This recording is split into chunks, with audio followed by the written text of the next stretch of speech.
Welcome to the Scandinavian MIND podcast, our weekly show about how technology is changing the creative industries. Today on the program, inside Nordic fashion brands transformation, we revisit a talk from Transformation Conference last year with two of the Nordics' leading sustainability experts. Sandra Roos is the Vice President of Sustainability at KappahlJessica, and Cederberg Wodmar is the EVP Global Sustainability and CSR at GANT. In this talk, we discuss what they are doing to prepare for the new EU legislation, their view on the extended producer responsibility, and the need for new tech solutions. My name is Konrad Olsson, Editor-in-Chief and founder of Scandinavian MIND. Alright guys, this was one of my favorite conversations from last year's Transformation Conference, and I wanted to repost it this week as a reminder of the upcoming Transformation Conference season we are well ahead of planning right now. We are headed to Helsinki, Finland on May 29th for the third Transformation Conference happening in Helsinki. Also, at the end of August, we are coming back to Stockholm for the big Transformation Conference at Stockholm Fashion District. If you want to read more about our plans for Transformation Conference, you can read my weekly column on ScandinavianMind.com and in my Observations newsletter that was recently redesigned and relaunched in our feeds. Just go to ScandinavianMind.com/newsletters to sign up for your favorite newsletters. And if you want to contribute or partner up with the upcoming conferences, just reach out on my email, Konrad@ScandinavianMind.com. Alright, here now, my conversation with Sandra Roos from Kappahl and Cederberg Wodmar from GANT from last year's Transformation Conference. Enjoy.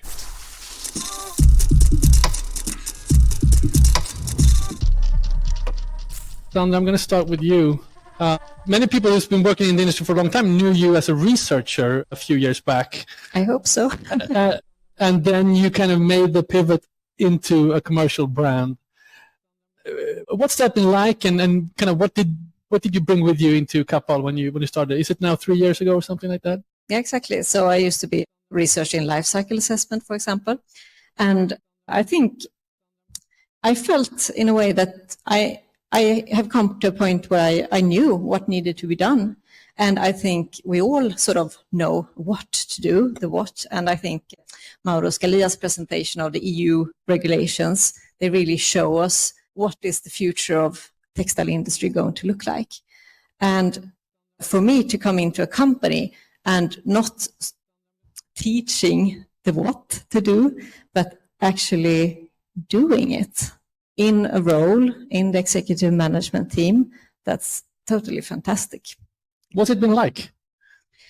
It's been a learning period, of course, like how do we do it? I know we need a traceability tool for the supply chain to both be able to reduce our climate impact, not only in tier 1, but tier 2, tier 3, tier 4. But how do we do that in a company? And how do we use our production offices in the production countries? How is it done in practice? That's what I've been learning. We're going to get back to some of those projects that you're running. Jessica, I want to bring you in here. Just a few, I'm curious, just a few reflections on this morning. You've heard now what's happening in the EU. You've heard from the recycling companies. You heard from tech companies want to enter the space and deliver solution to you guys who have to pay for these solutions. What's in your mind right now? This has been a great start, really great. But there's a lot of things that we want to fit into a shirt.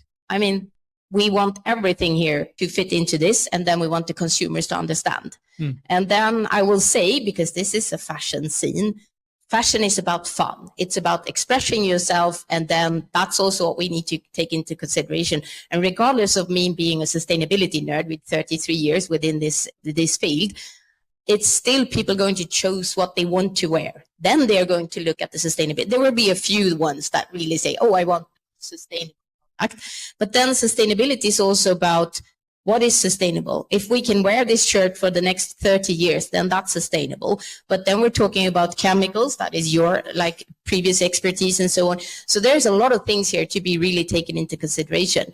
And sitting here with all of these fantastic tech people, I just want to say that we need to cooperate much more together. That's the key point here. We need to learn from each other. So a product developer needs to work with a IT company, otherwise you will come with solutions that we don't need. You think we need them, we will say no thank you. But it's like that, I think, is the biggest like thing. And also time. We're talking about implementation by 2025 or 2024, and we are having something in the stores right now, but we're already planning for what's coming in 2025. So when the EU comes, or the French legislation comes with 2 months in implementation period, it's not fair, to be very honest. So you need to think longevity in a broader scale. And I'm very happy with the new legislation where it will be fair for everyone. And for us being a premium brand, we can also for the first time really get points for having premium products that has a long lifetime. That's not been the case. It has been how much recycled, and the more recycled, the better it is. But in actual sense, the early stages of the recycled cotton products I got, they look like something a dog slept 8 years in the corner on. That's not GANT quality. I don't want that. So right. This is like, we need the industry to move together. And I think that's the key learning. Can you talk at all about the approach that GANT has towards both the legislation, but also towards the solutions that need to be in place? Because I know both of you want to be kind of ahead of this. You don't want to be reactive and wait for it to be implemented. You're already doing research and so forth. How do you navigate this field right now?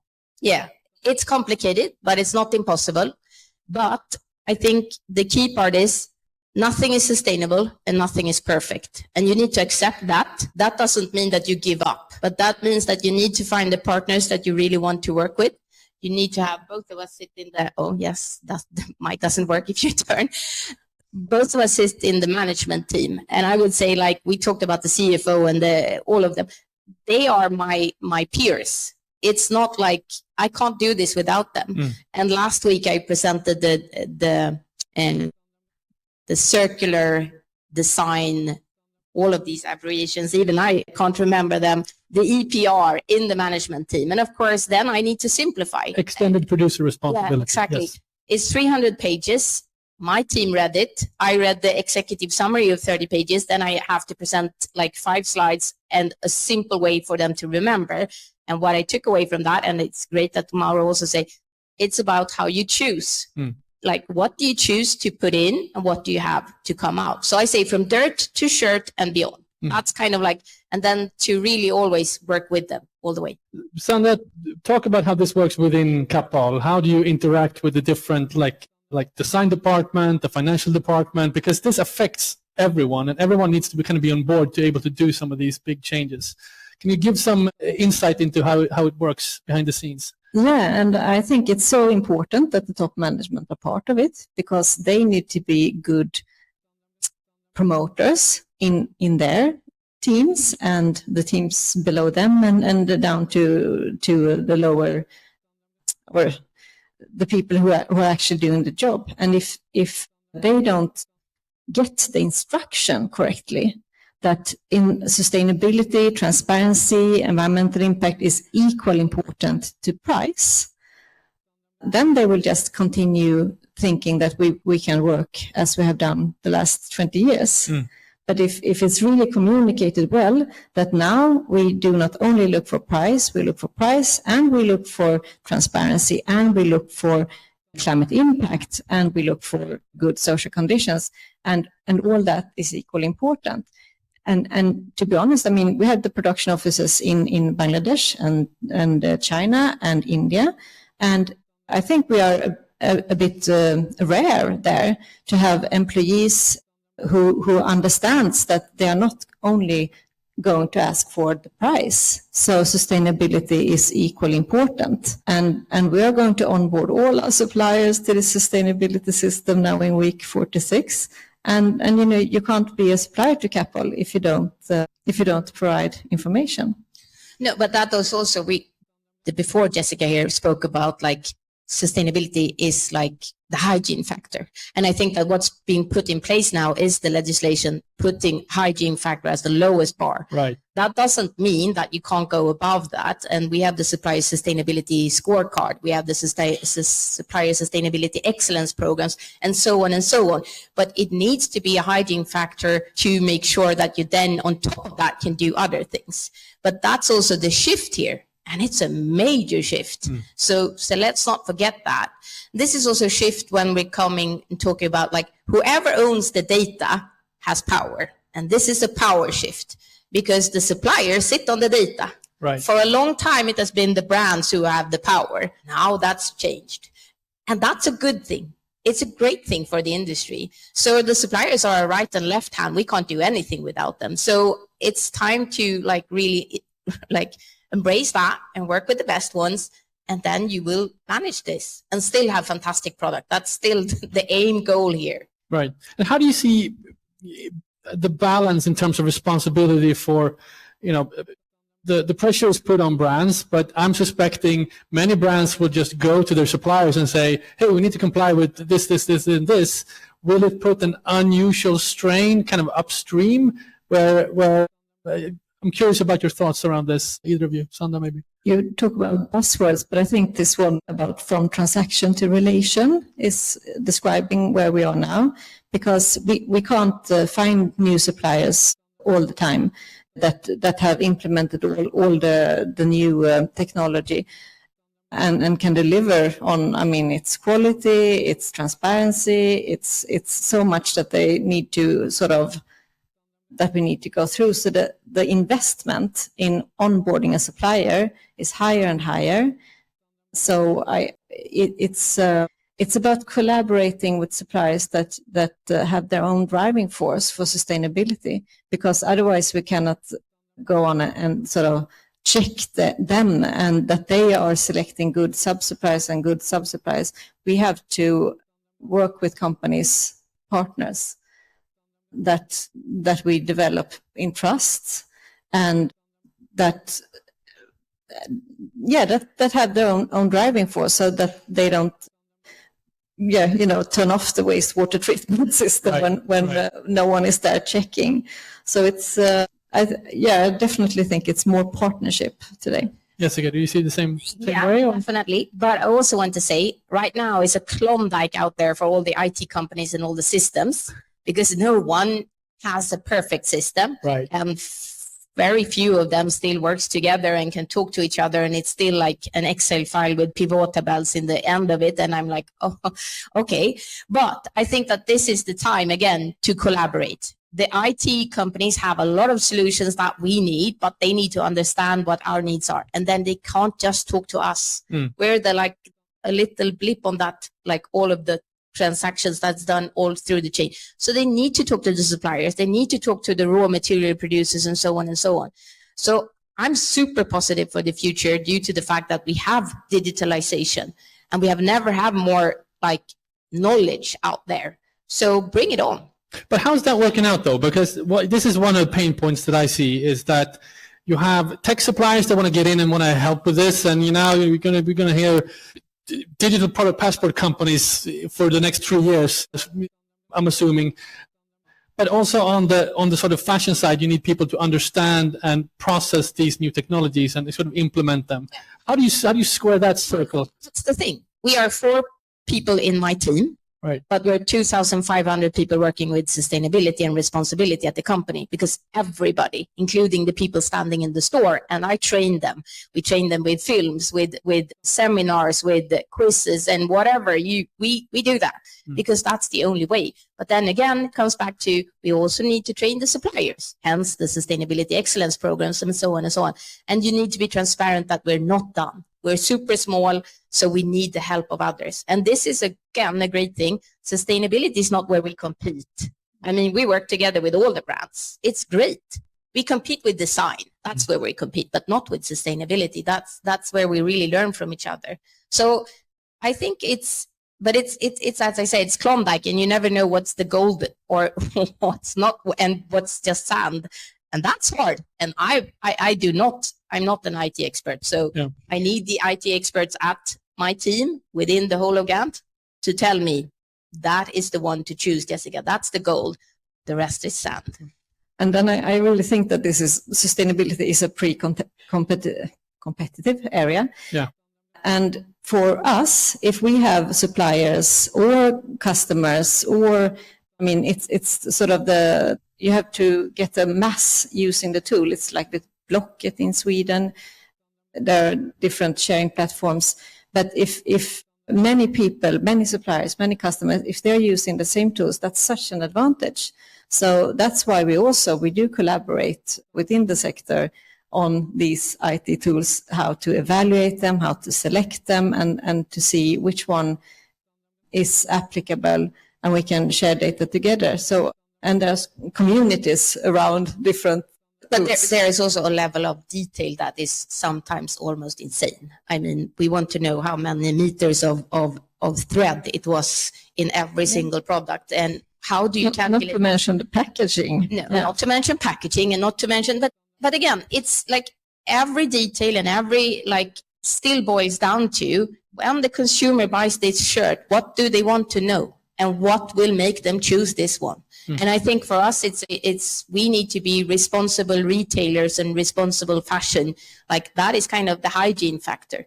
And still they will choose based on design. And then we have the longevity. How many washes? How long can this? Is this the classic shirt that you will have for the coming 30 years and that you will hand it down to your daughter or your son and so on? That is the change. And that was also mentioned before. Those who are not focused on quality and longevity, they have a challenge. Right. Those who will have a head start. It's not easy, but it is. And I will take any head start there is, because the challenge is real.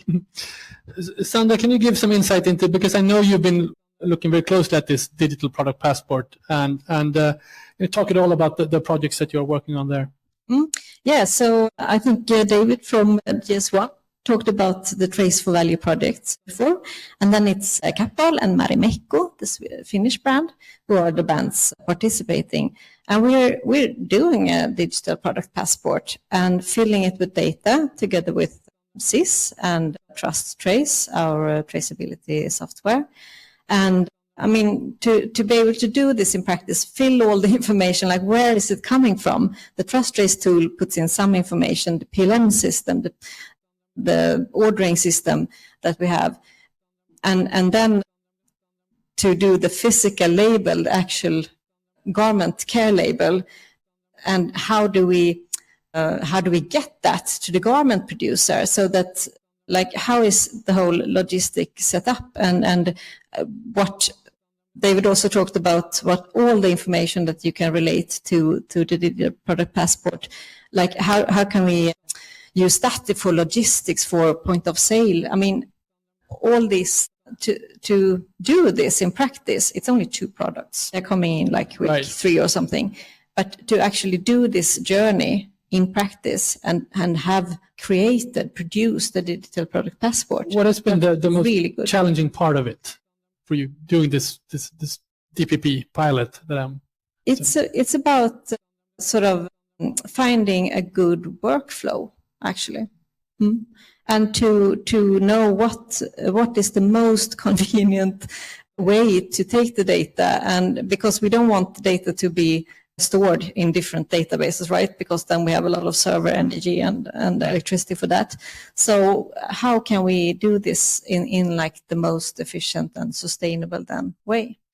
And also on that, I mean, how long did it take for you to go from idea to implementation? We were so fortunate because we were sort of introduced to an already planned project. Right. You piggybacked. That's fine. Because I mean, I've been trying for the last 2 years to get a QR code on our products, and it's finally happening in 2024, and it's still it's hard. And then I'm just at the QR code, not filling it with all the DPP, and then and I think on the PEF we have done 130 products now. It's really challenging due to the fact that the system isn't even set yet. The standard isn't set yet. So and then how to compare one shirt to another, that might be easy, but then how to compare a dress in man-made certified cellulosics and then in cotton, it's different. It's really, so this is where we need the other experts as well. Right. I want to go back to this notion of EPR, extended producer responsibility, and both of you, I want to learn a little bit more about what's your approach to that? Are there specific projects, take back programs? How do you work? How do you see the role of recycling? Jessica, you're so prepared. You're bringing stuff, showing stuff. That's the key part of sustainability. You need to be prepared. You need to have plan A, B, C, and you need to roll with it regardless. All right, bring it on. When you're talking about this, it's important to say that you need to start from the beginning, but you also need to find the products that already work. Mm-hmm. And we're talking about extended that word. Extended EPR responsibility, EPR. Thank you. Yes. As I then presented last week, and I still can't remember the name. It's still about how to make the products really last for a long time. And I think that the key part of that is that you can choose. Like, do you blend fabrics? Then you have a lower score. If you don't, then you have a higher. So it's all about how it can be recycled or not. But again, it starts with something. And I wanted to do 2 checks here. How many here do work within IT? Raise your hands. Yeah. So we have a lot of IT nerds. And then I would like to say then, when we are talking about sustainability and all of these things, you need to know what is your major impacts and how to do that and so on. And then you can go to the consumers. And then we looked at our jeans and we said okay, the jeans is something that we have been doing a lot of time, over a lot of long time. Now we have lifelong repair on all our jeans. Is that then done? Done and dusted? And we can take it back in the store and we can repair it. No, it's not, because you have all the other things as well. So again, you need to know where you start, but you need something that is tangible. And that's why I have all of these products, because it boils down to products.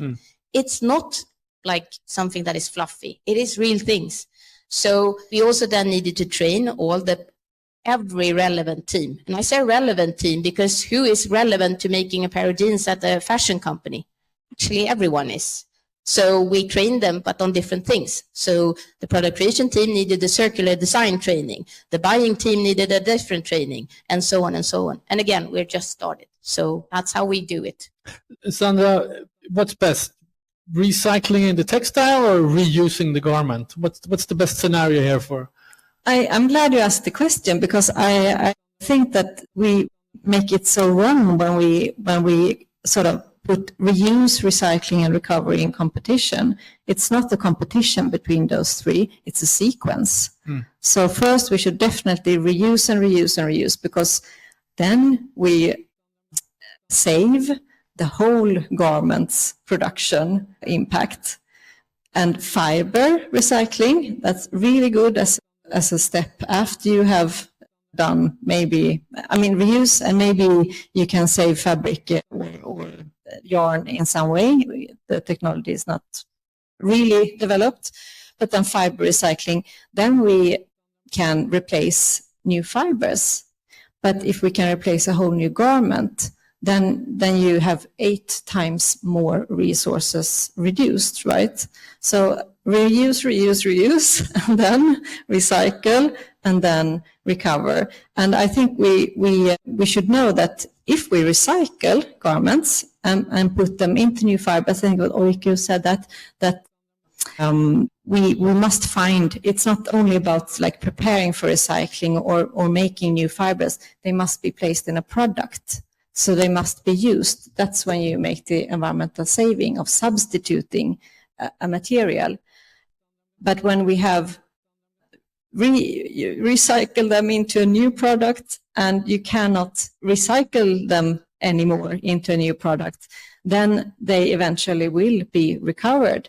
And then it's much better, I think, to use them for energy in the district heating system in a civilized country than to export waste to a third or a development. Keep it local.